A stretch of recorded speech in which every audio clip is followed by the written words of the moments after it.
árbol que nace torcido, ese es un refrán que todo el mundo lo manejamos, todo el mundo lo escuchamos. Literalmente, el 99% de las personas tienen ese concepto en su cabeza.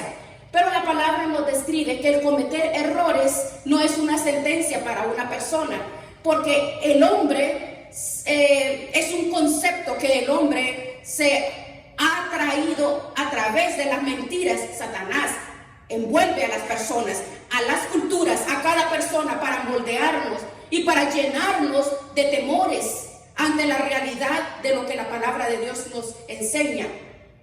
Esto literalmente es una mentira diabólica, es una mentira, y a raíz de esta mentira del diablo hay muchas personas están atadas, están totalmente encerradas. ¿Por qué? Porque hay cuantas situaciones que suceden en una persona desde que viene pequeño, vienen escuchando este dicho, pero la palabra de Dios dice que todo viene por fe. El temor viene por todo lo que se opone a la palabra de Dios.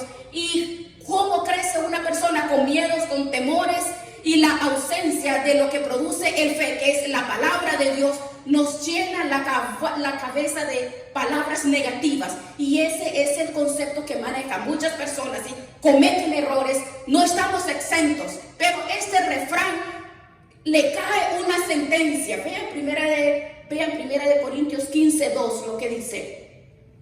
Vean lo que dice. Primera de Corintios 15:2. Porque manejar los dichos a la luz del invento de un hombre es sentenciar y condenar a una persona, pero no podemos condenar a una persona por los errores que ha cometido o porque ha sido trascendentalmente, se le ha venido ministrando que cometiste este error y lo tiene amortiguado, lo tienen condenado. ¿Cuántas cosas suceden en los casos, como en las familias, en los hogares, entre los matrimonios? Un error que comete, ya sea el esposo, la esposa o los hijos, todos los días y cada día son buenos para levantar la mano y decir y condenar a esa persona, condenarlo y levantar la mano. Pero ¿en qué nos basamos? En la mentalidad que el enemigo pone en las personas y la misma repetición, la misma cultura, el sistema de creencia, el sistema que le han enseñado desde pequeño. Por eso la palabra dice en Romanos 12:1-2, tenemos que renovar nuestra mente para sacar todas esas palabras negativas, que es algo que afecta. ¿Para qué afecta? Para renovar y para buscar a Dios y para hacer lo que Dios dice. Pero hemos sido nosotros educados mal, hemos sido formados mal, y el problema es que no queremos salir de esa horma. Lo que comienza mal termina mal en la equivocación de conceptos que el hombre maneja. Pero la palabra del Señor nos muestra a nosotros claramente que no es cierto. En este texto, Mateo 13:31, dice que el reino de los cielos es como una semilla que se siembra, que se planta en la tierra. Empieza allí en la tierra, en la suciedad, en la humillación, allí en el lodo. Allí empieza en la oscuridad, empieza en el olvido. Allí todo el mundo pisotea una semilla, está en la tierra, está atravesando quizás lombrices, cucarachas, animales sobre esa semilla. Pero hay un momento que dice que la semilla empieza a crecer, y empezó mal cuando se sembró esa semilla, porque esa semilla se sembró en lo sucio, pero luego se levanta lleno de frutos. La semilla produjo, la semilla es en la tierra, luego levanta, crece y da mucho cobre. Pero ¿qué es lo que maneja una persona en su cabeza? El concepto es: mi abuelita, mi mamá, mi papá fueron así, yo voy a ser igual. Ellos fueron pobres, yo voy a ser pobres toda la vida. Ellos fueron hablando de una religión, ellos fueron católicos, dice, yo voy a ser católico, apostólico hasta terminar. Pero la palabra del Señor nos dice que la levadura está escondida en la oscuridad, escondida en el pensamiento, escondido como porque ha metido mentira el enemigo, y es algo en lo que nosotros tenemos que despojarnos de esto, despojarnos y comprender qué es el reino de Dios, qué es el reino del Señor. Antes de que el Señor llegara a nuestros corazones, nadie daba un centavo por nosotros, pero en la presencia de Dios vamos a dar frutos. ¿Por qué? Porque Dios transforma nuestros corazones, porque Él, a través de su preciosa sangre, comprendemos que nos libertó del poder del pecado, del poder de las tinieblas, nos libertó de maldiciones y de herencia. Cuando comprendemos que el reino de los cielos tiene el principio de la simiente, o sea, de la semilla, eso es un proceso de muerte. ¿Para qué? Para resucitar. A resucitar que, mire, resucitar a Jesús en nuestras vidas. Jesucristo comenzó en la humillación, comenzó en la muerte, comenzó en la cruz. Fue golpeado, fue perseguido, fue ultrajado, despreciado, pero de su muerte obtuvo la victoria eterna por todos nosotros, para nosotros. Y de la cruz, allí nos liberó, y el acta y sentencia de muerte, de pecados, allí lo venció, allí obtuvimos la victoria. Así es de que no podemos permitir que de los errores nadie puede condenarnos a nosotros. Todos cometemos errores. Si no, entonces las personas deberían de tenerlos la aureola y la sana, ¿verdad? Pero Jesucristo empezó en derrota. Jesucristo triunfó por nosotros, por nosotros. Entonces, vean, los errores de una persona, lo que empieza mal no precisamente va a terminar de esa manera. Primera de Corintios 15:36, vean lo que dice. Necio, dice la palabra, necio. ¿Cómo dice? Lo que tú siembras, porque tenemos que hacer esa siembra. No se va a vivificar si no muere antes. Si queremos vida, tenemos que negarnos a nosotros mismos. Tenemos que humillarnos, porque lo que se siembra, dice, no es el cuerpo, sino el grano desnudo, sea de trigo o sea de otro grano. Vean el versículo 43. Se siembra en deshonra, y resucitará en gloria. Se siembra en debilidad, resucitará en poder. Se siembra cuerpo animal, pero va a resucitar cuerpo espiritual. Hay cuerpo animal y cuerpo espiritual. Así también está escrito, fue el primer hombre, el Adán, el primer alma viviente, pero el postrer Adán, espíritu vivificante, quiere decir que el primero fue tremendo, porque empezó mal. Adán, lo que empezó mal con Adán, terminó en victoria con Jesús. Lo que empezó mal, lo que se siembra, el comienzo de una semilla es sembrarla. El comienzo, el proceso es sembrar esa semilla. Quiere decir que lo peor de nuestras vidas está en el comienzo y lo mejor está adelante. Porque la senda de lo justo es como la luz de la aurora, que va de aumento en aumento hasta que el día se hace perfecto. Entonces, el sol se levanta a la medianoche, dice, y de repente es más luz y más luz.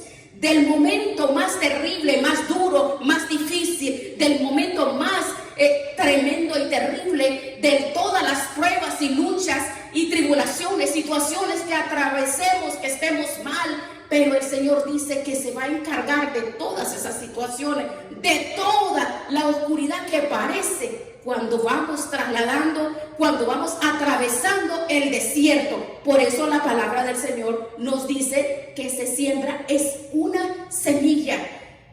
La semilla, negarse uno mismo, negarse. Pero la mayoría de las personas dice, el árbol que nace torcido nadie lo endereza. ¿Cuántos de nosotros hemos dicho esas expresiones aún a los hijos? Para nosotros no, porque nosotros tenemos la resurrección de Jesucristo, nosotros tenemos el sello de nuestro Señor, de Jesucristo, tenemos la unción y la presencia del Señor en nuestra vida. Nosotros esperamos en Él. No podemos pensar, no podemos ni siquiera darle cabida a un pensamiento negativo como este. No podemos. Veamos en el Salmo 126, vea lo que dice en el versículo 6. Los que siembran con lágrimas, pero cuando viene la cosecha, se devuelven con gozo. Mire qué hermoso lo que dice. Los que sembraron con lágrimas, con regocijo segarán. Los que sembraron, todo en el reino de Dios tenemos que sembrar. La siembra es negarnos a nosotros mismos, negarnos y depositar nuestra vida. El principio bíblico es entregar nuestras vidas en sus manos, que Él tome el control de todas las cosas, porque literalmente hay personas que por los errores están condenados porque han hecho cosas que no han debido hacer, han tomado decisiones que no han debido tomar y sienten que no hay solución. Pero hay un momento en que hay que ver la palabra, porque peleamos nosotros solos. No podemos pensar que usted y yo vamos a pelear solos. No podemos. Las malas decisiones las han sido tomadas en nuestra carne, pero por eso dice, hay que sembrar. La semilla es el negarse uno mismo. Veamos Job 8:7. Aunque tu principio haya sido pequeño, tu postrer estado será muy grande. Mire, ¿sabe qué podemos nosotros comprender? Saber que lo que Dios trae para nuestras vidas, esa es una bendición. Pero ¿quién tiene la última palabra? Nosotros tenemos la última palabra, porque es nuestra determinación de poder decidir seguir al Señor en su palabra, porque hasta que nosotros seguimos lo que Él dice en su palabra, somos los discípulos que Él quiere. Entonces nuestro postrer estado va a ser en victoria, porque el que es fiel en lo poco, dice, Dios lo pone en lo mucho. Ahora, pero la mayoría de las personas quieren empezar en lo mucho, pero así no funciona el reino de los cielos. No funciona de esa manera, no funciona así. La palabra nos declara grandes hombres de Dios a atravesar por este principio. Por ejemplo, José fue desterrado, fue apresado, fue calumniado. Este joven tuvo que ir a la cárcel, pasó tiempo en la cárcel, pero ¿qué pasó? De la cárcel el Señor lo llevó al trono. ¿Por qué? Porque no todo lo que empieza mal, en dolor, en tristeza, en humillación, en malas decisiones, termina mal. Cuando tenemos a Dios, cuando seguimos el camino del Señor, Él trae la bendición. Pero ¿cuál es? Mira, dice, te mando que te esfuerces, que seas valiente, ni a la derecha ni a la izquierda. Tenemos a Moisés. Moisés era, en la palabra nos declara que Moisés, cuando empezó mal, mató a un egipcio. Entonces, él empezó mal, pero vea, un Moisés, un hombre que cometió errores, y vea de la forma. Pero ¿cuál es el asunto? ¿Cuál es la situación?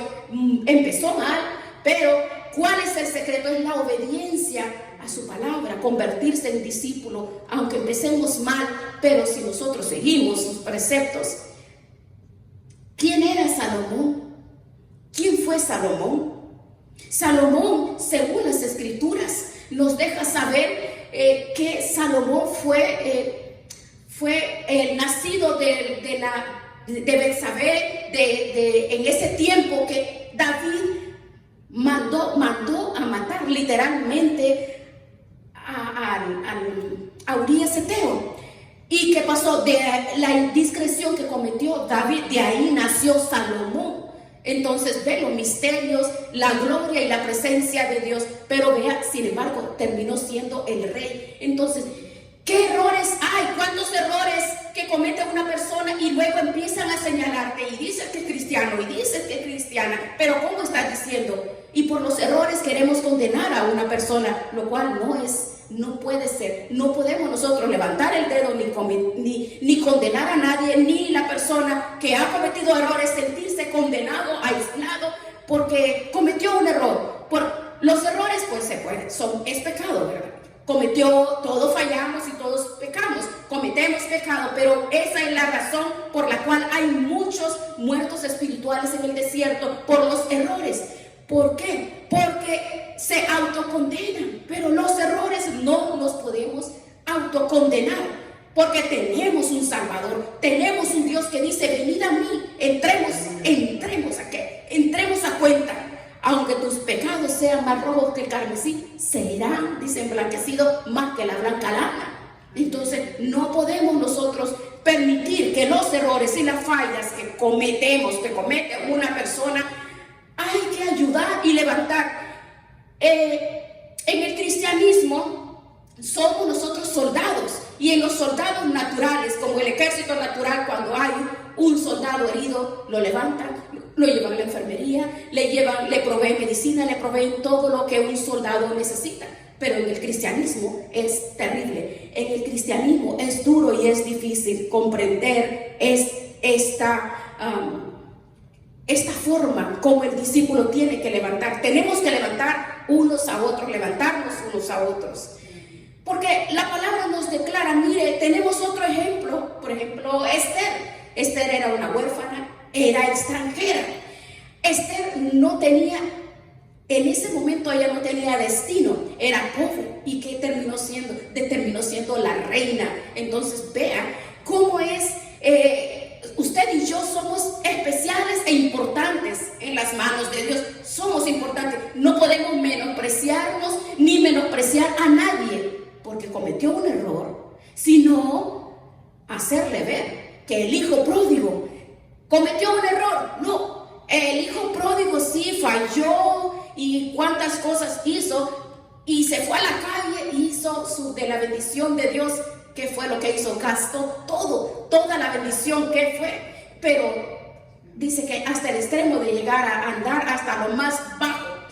Pero eso es el reino de Dios. Ese es el estado en que usted y yo nos encontramos como iglesia, como hijos de Dios. Nosotros no podemos permitir que uno de los soldados o hermanos que están con nosotros, pueden ser hijos, pueden ser familia, pueden ser la esposa, el esposo, cualquier persona, porque debemos de transmitir el mensaje de salvación, que no todo lo que empieza mal va a terminar mal, porque estamos en las manos de Dios, en los planes de Dios. Hay oración. ¿Cuántos errores cometemos todos? Pero el Rey de Gloria nos levanta. Él endereza nuestros pasos. Él levanta la bandera, levanta la frente, levanta su presencia, levanta el corazón y la vida en cada persona. Somos humanos y no hay quien que no tropiece, que no cometa errores. Es humano. Como el apóstol Pablo decía en Romanos 7, hago lo que no quiero, porque tenemos esa lucha que la carne, pero el enemigo tiene atada un montón de personas, y es tiempo que usted y yo nos levantemos, así como el hijo pródigo se levantó y él empezó a pensar en fe. Y dijo, oh, voy a volver a mi padre. Yo sé que mi padre me va a recibir. Yo sé que mi padre tiene pan para mí. Yo sé que mi padre me va a recibir con fiestas. Y tenemos que pensar, usted y yo somos sus hijos, somos especial tesoro, somos como la niña de los ojos para él. Ok. ¿Cuál es la diferencia entre Pedro y Judas? Judas no se perdonó, se suicidó. ¿Cuántas personas hay que se suicidan porque cometen errores? ¿Cuántas personas llegan al suicidio porque les encaran los errores, no solamente ellos mismos, sino otras personas, y los llevan aún hasta el suicidio? ¿Cuántas personas no conocemos nosotros que no conocen al Señor y por autocondenarse porque piensan que Dios no les va a perdonar los pecados en los que ellos están envueltos? No. Para Dios dice que no hay pecado que Él no pueda perdonar más que pues el único es la blasfemia contra el Espíritu Santo, que esa es la apostasía. Pero dice, venid a mí, entremos a cuenta. Entremos a cuenta. Entremos a cuenta. La fe para levantarse es ver sus ojos, poner nuestros ojos, porque dice 7 veces cae el justo y vuelve a levantarse. Mire qué maravilloso. Josué 1 nos dice, no te apartes ni a la derecha ni a la izquierda, sigue, desarrolla esos talentos que yo te he dado, las habilidades que yo te he dado, mi presencia. Pero ¿cuántas hay que se aíslan por un error que cometen? ¿Cuántas personas que por un error empiezan a morirse? Miren los niños cuando empiezan a caminar, ¿cómo empiezan a caminar? Cayéndose. Pero no por eso a la mamá o el papá, desde el momento que se cayó y se quebró y dice, desde ahora en adelante usted ya no camina, no camina más, usted ya no va a caminar, siéntelo el coche que ahí se quede. No, ¿verdad que no? No, lo ayudamos. Se cayó una y otra vez y lo ayudamos. Eso hace el papá y la mamá. No es que el niño quiera caerse, no es que quiera tropezarse, pero así somos nosotros también. Pablo dice, cuando yo era niño hacía cosas de niño, pero cuando crecí hice cosas de hombre, dice Pablo. Entonces tenemos que entender que vamos a cometer errores. El que le dice a usted que no tiene que cometer errores, ¿sabe qué? Debería estar en el cielo ya, ¿verdad? ¿Qué hace aquí? Una persona que empieza a señalar y a decirle, pero tú, no se ve que hay 4 dedos que lo señalan, ¿verdad? Entonces, cuidado con eso. No podemos levantar el dedo, porque si levanto el dedo son 4 que me señalan a mí. ¿Cómo vamos a señalarle? Decir, mira, sácate esa grimita que tienes ahí, pero no se ve el gran trozo que tiene en el ojo, así dice la palabra. Miren, el Señor nos deja bien claro en su palabra. Pedro lo negó, imagínense. Si Pedro lo negó, ¿qué es lo que necesita? ¿Qué es lo que nosotros necesitamos cuando llegamos al Señor? Necesitamos que seamos bien dirigidos, como enseñados, como con la palabra, que tenemos que ser discipulados. Y cuando somos nosotros discipulados, vamos a caminar bien, porque vamos a conocer bien los preceptos de la palabra. Vamos a saber que el evangelio es lo que yo es mi estilo de vida. Es lo más sencillo, es mi estilo de vida. Lo que yo voy a hablar, voy a predicar, es lo que yo voy a hacer también. Son mis acciones, son mis actitudes. Necesitamos la formación. Mire qué hermoso es saber por qué la palabra dice que es como un martillo que quebranta la piedra. En la palabra quebranta lo que tengamos en el corazón. No hay pecado, no hay atadura, no hay todo lo que afecte nuestra vida, porque cuando la persona está atada, es como cuando el Señor le dijo a Lázaro, sal fuera. Lázaro estaba muerto, tenía 4 días de muerto, pero el Señor le dijo, Lázaro, sal fuera. Pero cuando salió, dice que salió dando brinquitos, estaba vendado, porque en ese tiempo acostumbraban que a los muertos los vendaban. Entonces nos deja que es la responsabilidad que nos da. Cuando dijo, desátenlo y déjenlo ir, desátenlo. Usted y yo necesitamos la palabra para que seamos desatados, para que esas ataduras, esas cosas que vienen a perjudicar el corazón, y así de esa forma, cuando abrimos nuestros labios, se convierte. ¿Cómo se convierte la persona que necesita ser libre? Necesita la palabra, porque es la que nos alumbra, es la que nos dice. Porque si no conocemos, aunque lo sepamos, pero no sabemos cómo hacerlo, recibiréis la palabra, dice Juan 8:31, conoceréis la verdad. ¿Cuál es la verdad? La verdad es Cristo, el nacer, el nacimiento del agua y de espíritu es una transformación. Y de su interior correrán ríos de agua viva. Ríos de agua viva es la presencia de Dios en nuestra vida. Empezamos a dar buenos frutos, empezamos a amar como Dios quiere que amemos, que amemos. Empezamos a tratar a las personas, a los amigos, a los hijos, al compañero, a la compañera. ¿Por qué? Porque los frutos del Espíritu de Dios son manifiestos, y así usted y yo podemos ser verdaderamente esos discípulos que Dios dice. Los discípulos, ¿cómo son esos discípulos? Lo que damos, lo que el Espíritu de Dios es manifestado en nuestros corazones. Mire, el reino de los cielos se manifiesta de esta manera.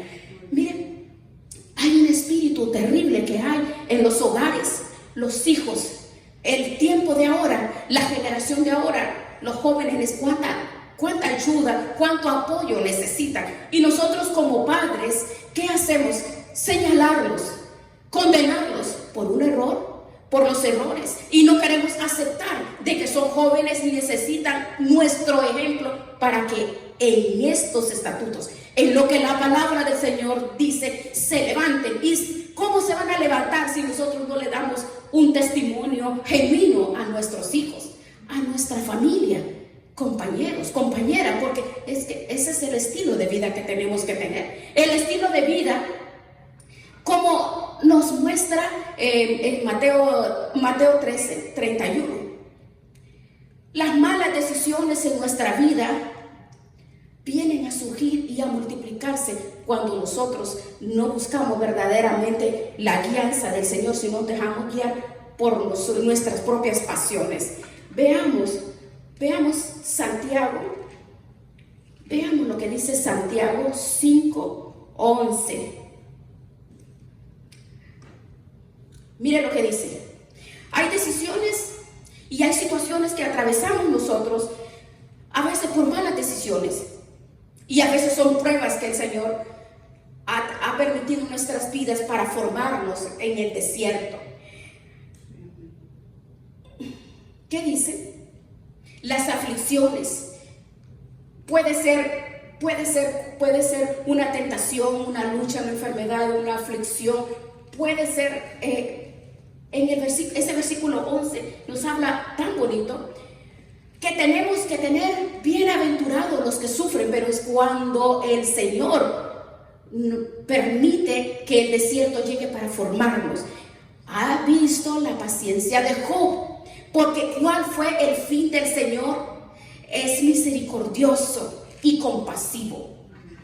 Misericordioso y compasivo. Miren, dice, ustedes vieron cómo Job empezó mal, pero al final reflejaba la misericordia de Dios. ¿Por qué empezó mal? Porque si usted lee el libro de Job, a él le fue muy mal. ¿Pero por qué le fue mal? Puede pensar, ¿pero por qué? ¿Pero por qué? Si no cometió pecado. Pero si él hacía holocaustos, oraciones por sus hijos, y él siempre estaba haciendo, él cayó en idolatría. Entonces, Dios es celoso y Él no permite la idolatría porque Él es el número uno en nuestros corazones. Pero vea lo que pasó con él.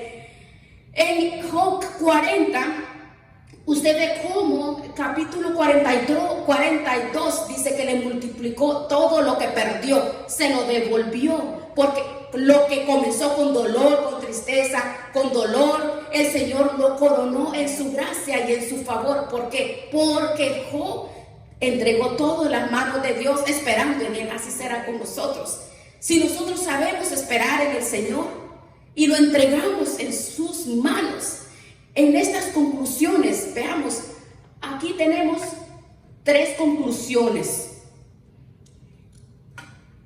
Como nosotros empecemos no determina el final. ¿Por qué? Tenemos que despojar mi vida de cómo empecé y cambiar. ¿Cuál es el cambio? La palabra nos transforma y nos capacita. No tenemos que terminar igual. Eso nos deja. ¿De qué nos habla? Del crecimiento. Nos habla del crecimiento. El crecimiento que Dios nos da es a través de su palabra. De que levantarnos. Porque sus misericordias son nuevas cada día. Son nuevas cada mañana. Son nuevas cada mañana, ¿verdad? Sí. Entonces, no podemos nosotros seguir atados a los errores. Una persona cuando está enferma busca medicina, ¿verdad? Cuando nosotros Cuando una persona comete un error, entonces, ¿qué es lo que busca? Buscar su presencia, su dirección, no importa, porque cualquier deficiencia o lo que sea que una persona dice que no puede cambiar, Dios lo cambia, lo transforma. No hay pecado que Dios no pueda perdonar, así nos dice su palabra. No hay pecado que Él no pueda perdonar. Estamos en sus manos y Él quiere que doblemos nuestras rodillas, clamar, orar, porque así es la única forma que Dios nos habla, y el enemigo lo único que quiere es tenernos atados. Pero cuando nosotros no incluimos a Dios aún en las malas decisiones, cuando no tomamos en cuenta, como aquel que dijo, vamos a hacer los planes, mañana haremos esto y haremos lo otro, las decisiones en todas nuestras actividades, no importa, Dios dice que es la bendición y el va a abrir el camino a nuestras vidas cuando nosotros se lo ponemos en sus manos. ¿De qué forma? ¿Por qué? Porque somos de Él y habitamos. Dice que todo lo torcido, todo lo que ha afectado nuestras vidas comienza a enderezarse. Es importante que comprendamos en el área de nuestras vidas, hermanos.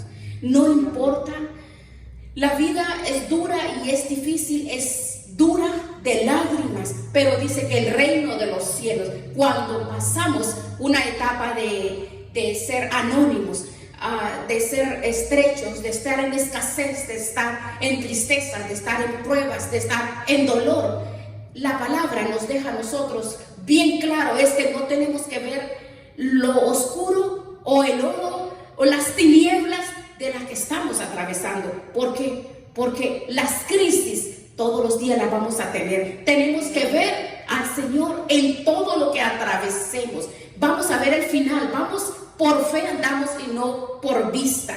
Veamos cómo el final de Job, Dios lo premió tan bonito. Entonces no podemos decir en ningún momento renegar, sino esperar en Dios. El final es la bendición de Dios. No podemos terminar en nuestra paciencia. El niño, para empezar a caminar, tiene que dar unos tropiezos y tropiezos, confiar y esperar en el Señor. Eso tenemos que hacer. Las promesas que Dios ha hecho no las vamos a ver pronto, porque no se materializan rápidamente. ¿Por qué? Pero Dios dice que Él es fiel y tenemos que esperar en la fidelidad de Él. Esas promesas van a llegar. Las promesas de Dios van a llegar pacientemente, decía el salmista de David. Esperé en Jehová y Él me oyó. Mire cuántos padres hay que lloran, pero un día los van a ver entrar en la casa del Señor. ¿Cuántas mujeres no han orado por sus esposos, pero un día lo van a ver doblegado, arrodillado y cambiado en la presencia de Dios? ¿Cuántas personas vemos nosotros, cuántas desgracias, cuántas personas están atados? ¿Por qué?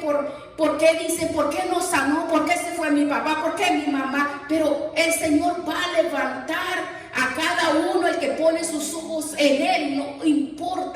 No importa cómo nos encontremos, porque la victoria está en el Señor. Si todo es poner sus ojos en Él, nuestros ojos en Él, pero no importa el tiempo que es, sino el tiempo del Señor. Mire, si hubiéramos visto a David en el momento del dolor, en el momento como David estaba atravesando, mire David, lo que pasó, mire cómo Dios, lo que pasó, pues mandó a matar a Urías y Dios lo bendijo. Salomón, después de ser un bastardo, luego el rey ilegítimo, pero Dios lo bendijo. Entonces no hay excepción de personas. Absalón empezó bien y terminó mal, el hijo de David, pero Salomón empezó mal y terminó bien. ¿Cuál es la diferencia entonces? Es Dios trabaja como Él quiere, cuando Él quiere, como Él quiere. No podemos decir, ya Señor, si tenemos a Dios en nuestras vidas, no importa, aunque comencemos mal, no importa, del Señor, si estamos en sus manos, vamos a terminar bien. porque vamos a caminar firmes y constantes, creciendo en la obra del Señor, porque esto no se trata solo de lo que yo tengo para que esté bien y para que tenga bonanza y para que yo pueda recibir todas las peticiones de oración, sino es prepararnos. ¿Por qué? Porque hay una trompeta que pronto sonará. Pronto sonará. Y además no podríamos decir pronto sonará. La vida es efímera y pasajera. Veamos en Génesis.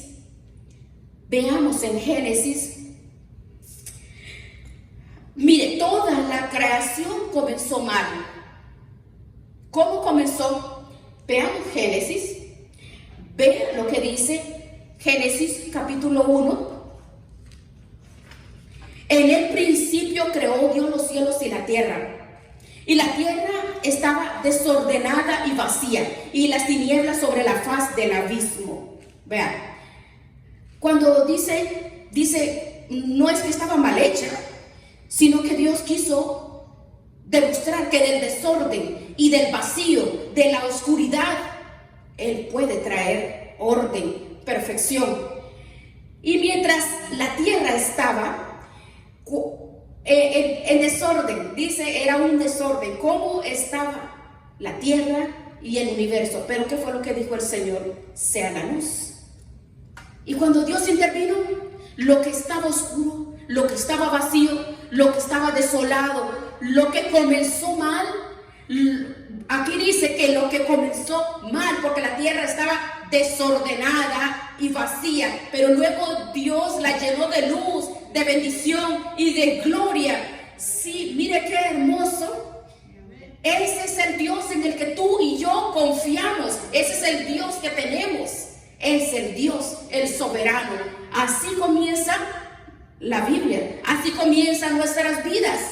Nuestras vidas así empezaron. La gloria de Dios es manifestada en nuestras vidas, en nuestros peores momentos, en los valles, en la tristeza, en la enfermedad, en las lágrimas, en las pruebas, en las aflicciones. Él va a traer esa bendición de todo dolor. No importa, la bendición de Dios viene. En el tiempo del Señor, no es cuando yo quiera. Él nos va a levantar, nos va a firmar la presencia de Dios. Tenemos que creer. ¿Por qué? Porque eres hijo, eres hija de Dios. Nosotros estamos en sus manos. Tus hijos van a llegar al Señor. Tus hijos, tus nietos, hasta la tercera y cuarta generación. Ese esposo o esa esposa que no ha visto la luz, va a ver la luz. No importa el desorden que haya en casa, el desorden que haya en los hijos, va a llegar la luz. Porque donde llega la luz, que es Cristo, las tinieblas tienen que huir. Mire qué hermoso. Es una promesa para ti y para mí.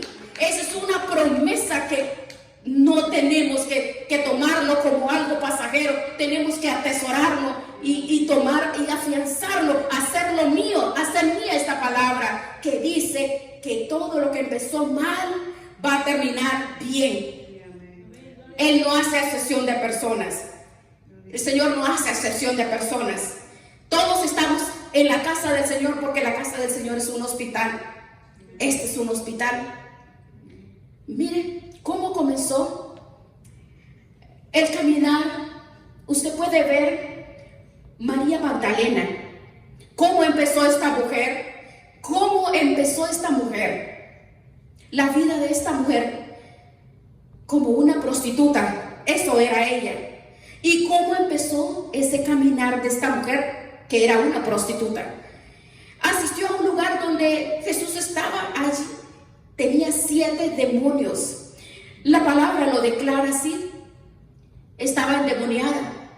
Y Él, nuestro Señor, echó fuera los demonios. Jesús, de esta mujer. ¿Y qué pasó de esta mujer, de esa prostituta, desacreditada, desechada, endemoniada, destruida por la sociedad? Se levantó una mujer poderosa, una mujer llena de unción, de presencia. En el Nuevo Testamento fue la primera predicadora de la resurrección de Jesucristo, María Magdalena. Ve, Dios transforma las vidas.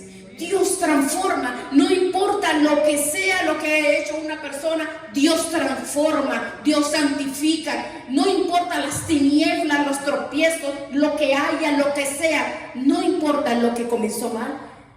No tiene por qué terminar bien, porque Cristo nos libera, nos limpia, nos santifica y somos especiales. Tenemos que sacar esa basura de nuestra mente. Romanos 12 del 1 al 2, renovándolo a través de la palabra, porque la palabra limpia nuestra mente. Por eso necesitamos ser discipulados, necesitamos meditar, estudiar la palabra, porque la palabra es el Espíritu de Dios en mi vida.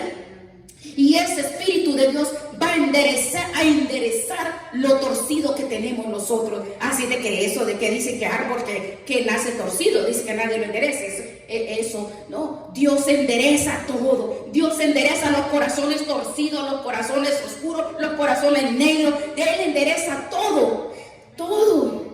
Mire, de verdad que tenemos una esperanza gloriosa. La esperanza gloriosa es que para Dios no hay nada imposible. Esos hijos cambian, esos maridos y mujeres, familia, lo que sea, van a cambiar. Lo torcido, la palabra de Dios lo quebranta, pero Dios quiere que usted y yo derramemos nuestro corazón en un gemir, clamor, intercesión y buscarle de corazón, que habla de un nuevo nacimiento, que es nacer de agua y de espíritu, de agua y de espíritu. Mire, si el hombre te quiebra, no hay esperanza, pero si Dios te quiebra, Dios nos hace de nuevo. Dios nos hace de nuevo. Es por eso necesitamos nacer de nuevo. Necesitamos nacer de nuevo, porque todos nacimos torcidos. Pero Dios tiene un plan maravilloso para enderezarnos, porque todos necesitamos que nos enderecen. Pero ¿cómo lo vamos a lograr? Depositando nuestras vidas en sus manos y confiar ciegamente que para Él no hay nada imposible. No hay nada imposible para el Señor. Qué maravilloso es saber que tenemos esperanza. Está esa esperanza. Usted y yo no luchamos solos. Tenemos al Todopoderoso, al Grande, al Majestuoso, al que no hay nada imposible para Él. Gloria a Dios, maravilloso es el Señor. Le vamos a dar gracias. Gracias, Padre, por esta palabra maravillosa que ha traído un refrigerio, el bálsamo a nuestras vidas.